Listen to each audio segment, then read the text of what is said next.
So I thought of something I want to talk about. I'm not a big fan of... I own a lot of things, but I'm not a big fan of owning a lot of things. Like, I imagine my life after the kids are all married and moved out of the house or whatever. Like, I imagine downgrading in square footage and upgrading in acreage. I'd love to have a house just in the middle of nowhere with, like, solar powered and a well and, like, you know, no bills. I think that'd be a nice life. I mean, obviously, you know, close enough to somewhere that you can get stuff if you need it, and it's, you know, whatever. But I do like some of the things that I have. And sometimes I find things that I'm not sure I even need, but I just fall in love with them. And this is one of them. Here's how. This is an actual wooden bound drink book. Oh, that's not good. That's a little looser than it was. I may have to figure out what's going on there. It's got this rice paper that I don't know if you can see it or not.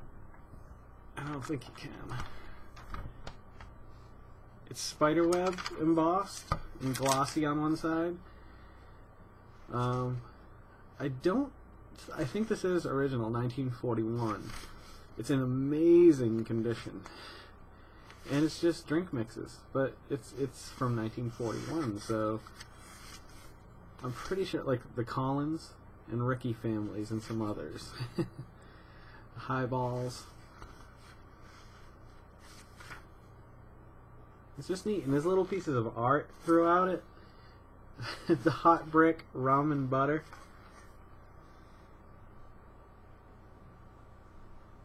It's like a female SpongeBob.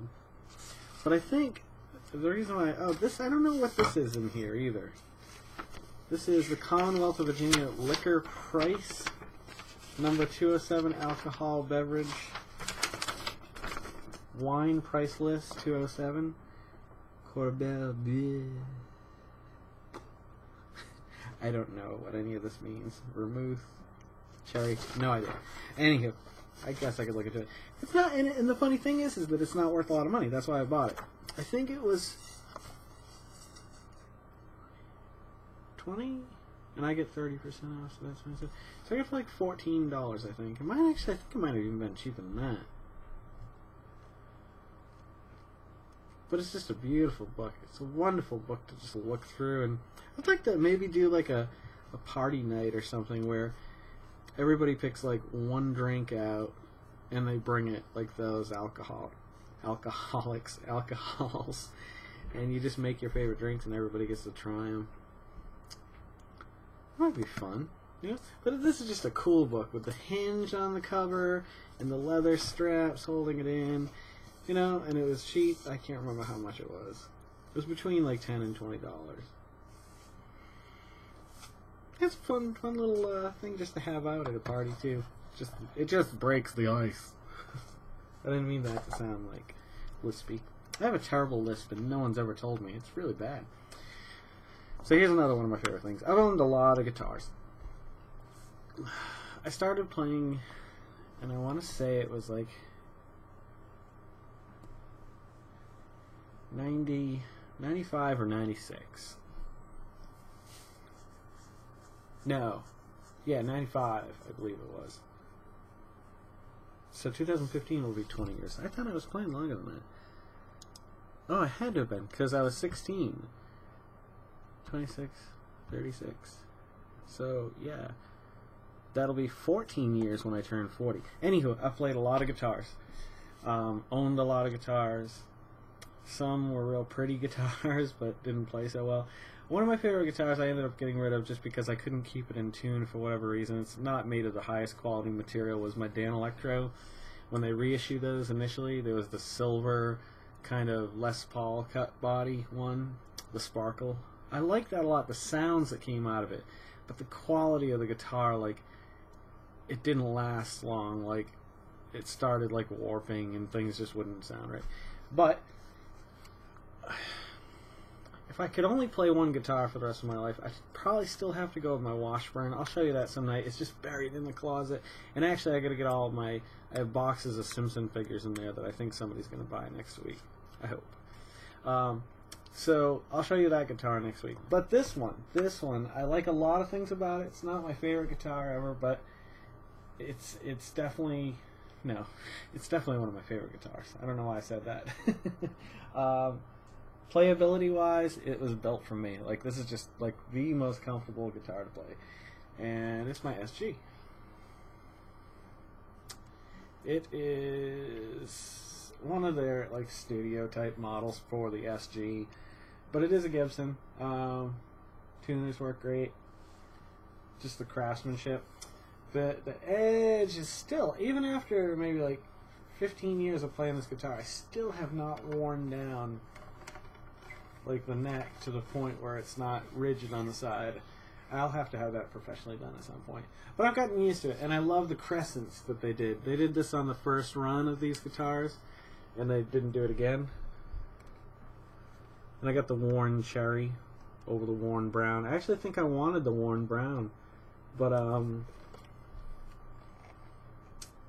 they didn't have the brown, I think, that day.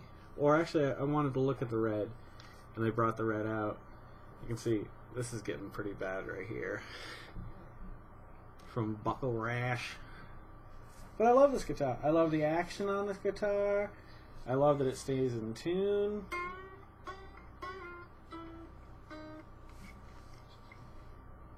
It's nice. Fun to play. Fun to play guitar. You know what I'm saying? Like, I haven't tuned this since Sunday at practice. That was the last time.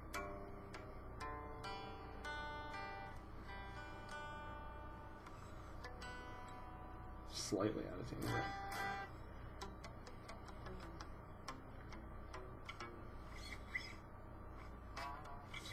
Yeah, it's a fun guitar. I like it. Really thin, too. Not like the Les Paul. Like, the Les Paul is, like, super thick and... Like, this is nice and thin, but it's a little heavier on the bottom, so it sits just right, and it usually doesn't, like, you know, my Washburn is just like, boom, it's so neck heavy. I hate this guitar. Yeah, between that and the Washburn I haven't played in so long just because it needs a little bit of work, but I'd love you guys to see that one, too, because, I don't know. That's just one of my favorite guitars I've ever played. What are you going to do? I'd love to get a new guitar, a new amp, just to play around with some new sounds and stuff. Can't really make pedals. I don't think I could make a pedal, and I wouldn't know where to begin. Anywho, well, these are a few of my favorite things. I've got a lot of favorite things. You know what? I had actually intended to tell you about these. I'm going to show you something. Well, look. No peeking now.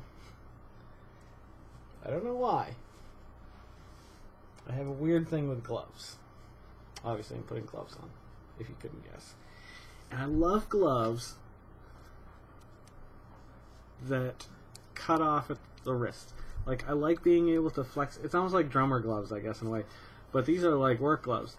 But, like, when I'm out mowing the lawn, like, it gets hot and sweaty in there if you have leather gloves on in the middle of summer in Virginia. And so, like, these are comfy, cozy, and I love the cut. These are my favorites. Favorite gloves.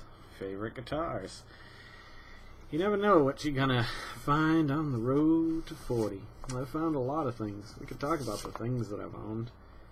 I just don't want to talk about things because things aren't really important. You know?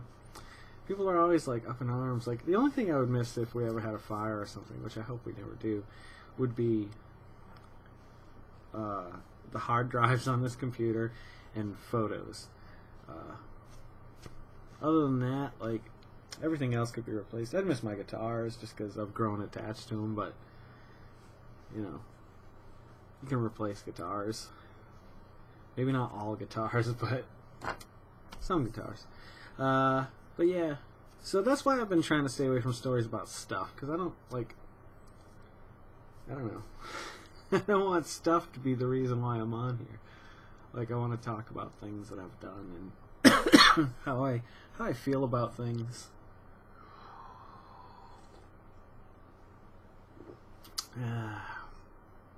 Right now, I'm drinking Nikolai vodka. It's bottom shelf, but it's the best bottom shelf I've ever had. Like, I've had some that are like Aristocrat. Woo. That's terrible. That is awful.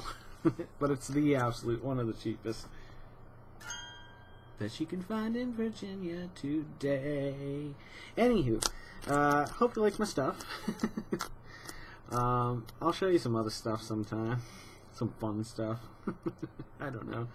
Maybe some funky or cool. All kinds of fun stuff around here. Between art and toys. You guys really can't see the whole room. I need to do a tour of the room. I'll do that this weekend sometime. If I gotta work Saturday. I'll try to do it maybe Sunday. That might be a fun thing to do. Just a walkthrough. I'll walk to like the top of my yard. I'll walk into the yard and around the yard, and I'll show you briefly. You can't see much of the creek at this point. So overgrown. But if you look in those other videos that I've got, they're not on the road to 40, but under all my videos. If I can remember, 1128, number 2. I have to write this down.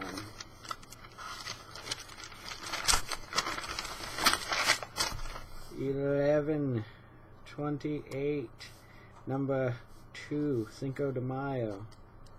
That's right, Cinco de Mayo. I got something to talk about. I'm gonna keep you just another minute. Oh, jeez, it's 12 minutes. I'm sorry.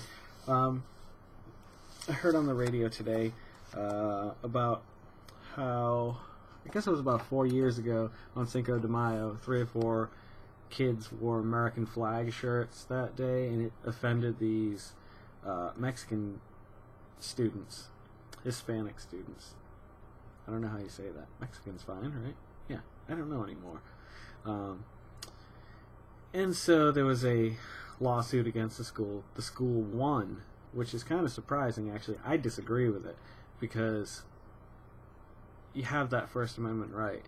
Like, but my point was, okay, the school won, and these kids were not allowed to wear their American flag t-shirts. Now, I don't agree with that. Like, the First Amendment right, First Amendment should cover your right to free speech.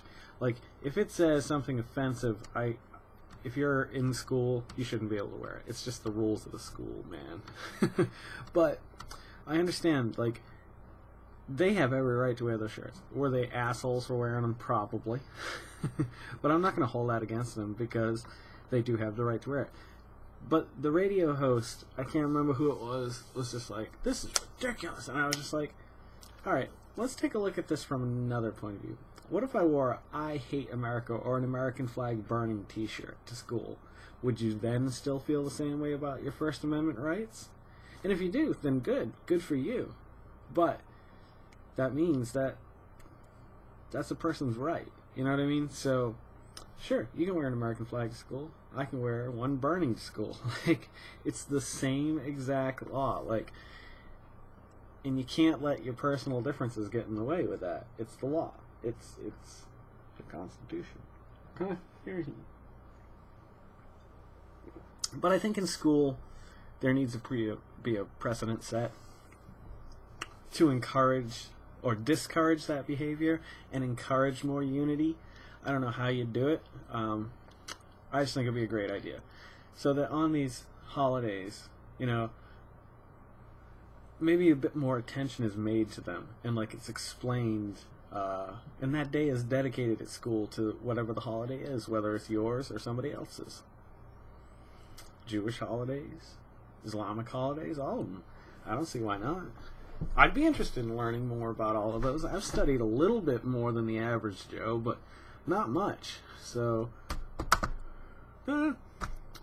anywho, thanks for coming back with the second one. I feel like I slightly redeemed myself a little bit with my stuff. My pimp cup, my guitar, my book of drinks. I'm gonna come back with a recipe in just a minute for all of us to try. We'll try it, and then we'll talk about it on Facebook or on YouTube or something. So anyway, guys, if you guys are loving these, like I'm loving them, then subscribe, motherfuckers. And if you know anybody that might be, I'm sorry, you're not motherfuckers, you're awesome, that might be interested in watching these, let me know. Or, I mean, pass it along. You know, let me know, too. Do what you gotta do, man. Life's too short. You know what I say? Here's to a few more tomorrows. You guys have a great night, and let's make this world spin a little bit happier together. We're gonna find a way. I'll see you guys next time.